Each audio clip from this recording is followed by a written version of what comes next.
3 dias depois, numa expansão íntima com o boticário dos Pim Soares, desvendou o alienista o mistério do seu coração. A caridade, Sr. Soares, entra no meu procedimento, mas entra como só das coisas, que é assim que interpreto o dito de São Paulo aos Coríntios. Se eu conhecer quanto se pode saber e não tiver caridade, não sou nada. O principal da minha obra é estudar profundamente a loucura. Este é o mistério do meu coração. Creio que com isso presto um bom serviço à humanidade. Um excelente serviço. Sem este asilo, pouco poderia fazer. Ele me dá, porém, muito maior campo aos meus estudos. Muito maior. E tinha razão. De todas as vilas e arraiais vizinhos, afluíam loucos à Casa Verde. Eram furiosos, eram mansos, eram monomaníacos. Ao cabo de 4 meses, a Casa Verde era uma povoação. Não bastaram os primeiros cubículos. Mandou-se anexar uma galeria de mais 37. O padre Lopes confessou que não imaginara a existência de tantos doidos no mundo, e menos ainda o inexplicável de alguns casos.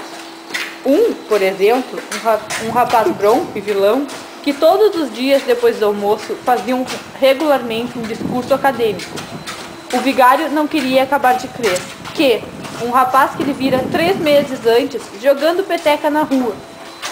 Não digo que não, mas a verdade é que vossa reverendíssima está vendo. Quanto a mim, só se pode explicar pela confusão das línguas na torre de Babel. Provavelmente, confundidas antigamente as línguas, é fácil trocá-las. Agora, desde que a razão não trabalhe. Essa pode ser a explicação divina do fenômeno, mas não é impossível que haja também alguma razão humana e puramente científica, e disso trato... Para que seja, eu fico ansioso, realmente. Os loucos por amor eram 3 ou 4, mas só 2 espantavam os curiosos do delírio. O primeiro, um falcão, rapaz de 25 anos, supunha-se estrela d'alva.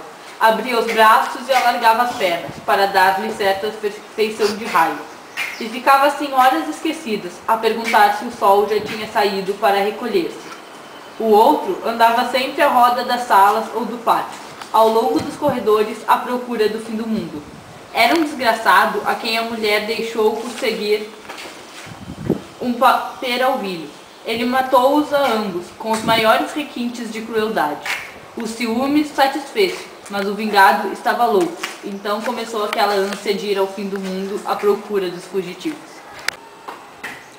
A mania das grandezas tinha grandes exemplos. A maior era um pobre diabo, filho de um algibebe, que narrava às paredes, porque não olhava nunca para nenhuma pessoa, toda a sua genealogia, que era esta. Deus engendrou o ovo engendrou a espada engendrou Davi engendrou a púrpura engendrou o duque engendrou o marquês engendrou o conde, que sou eu. Dava uma pancada na testa, um estalo com os dedos e repetia 5, 6 vezes seguidas. Deus engendrou o ovo. Outro era o Garcia, que não dizia nada, porque imaginava que no dia em que chegasse a proferir uma só palavra, todas as estrelas se despregariam do céu e abraçariam a terra por causa do poder que recebera de Deus. A paciência do alienista era ainda mais extraordinária do que todas as manias hospedadas na Casa Verde. Nada menos que assombrosa. Começou por organizar um pessoal de administração, e aceitando essa ideia ao boticário dos Soares, aceitou-lhe também 2 sobrinhos, a quem incumbiu da execução de um regimento que lhes deu aprovado pela Câmara da distribuição de comida e de roupas, e assim também da escrita, etc. Era o melhor que podia fazer para somente cuidar do seu ofício. A Casa Verde agora é uma espécie de mundo, onde há o governo temporal e o governo espiritual. E o padre Lopes ria desse fio trocado e acrescentava com o único fim de dizer também uma salada. Deixe estar, que eu ainda hei de mandá-lo denunciar ao Papa. Uma vez desonerado da administração, o alienista procedeu a uma vasta classificação dos seus enfermos. Isto feito, começou um estudo aturado e contínuo, analisava os hábitos de cada louco, e cada dia notava uma observação nova, uma descoberta interessante, um fenômeno extraordinário. Ao mesmo tempo, estudava o melhor regime, as substâncias medicamentosas, os meios curativos e os meios paliativos. Ora, todo esse trabalho levava-lhe o melhor e o mais do tempo. Mal dormia e mal comia. E ainda comendo era como se trabalhasse, porque ora interrogava um texto antigo, ora ruminava uma questão, e ia muitas vezes de um cabo ao outro do jantar, sem dizer uma só palavra a Dona Evarista.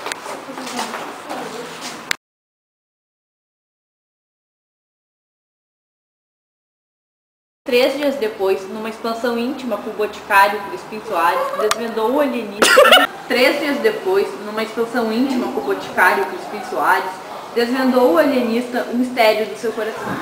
A caridade...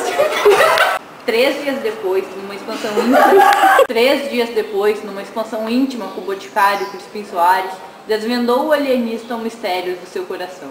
A caridade, Sr. Soares, entra no meu procedimento, mas entra como solta as coisas. E tinha razão. De todas as vilas e arraiais vizinhos, afluíam loucos a Casa Verde. Eram curiosos, eram mansos, eram monomaníacos.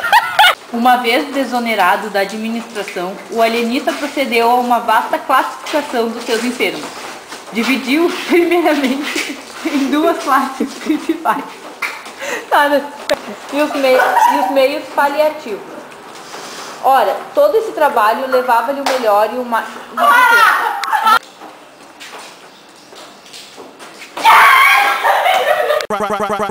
Right about now, the Funk Soul Brother. Check it out now, the Funk Soul Brother. Right about now, the Funk Soul Brother. Check it out now, the Funk Soul Brother. Right about now, the Funk Soul Brother. Check it out now, the Funk Soul Brother. Right about now, the Funk Soul Brother. Right about now, about now, about now.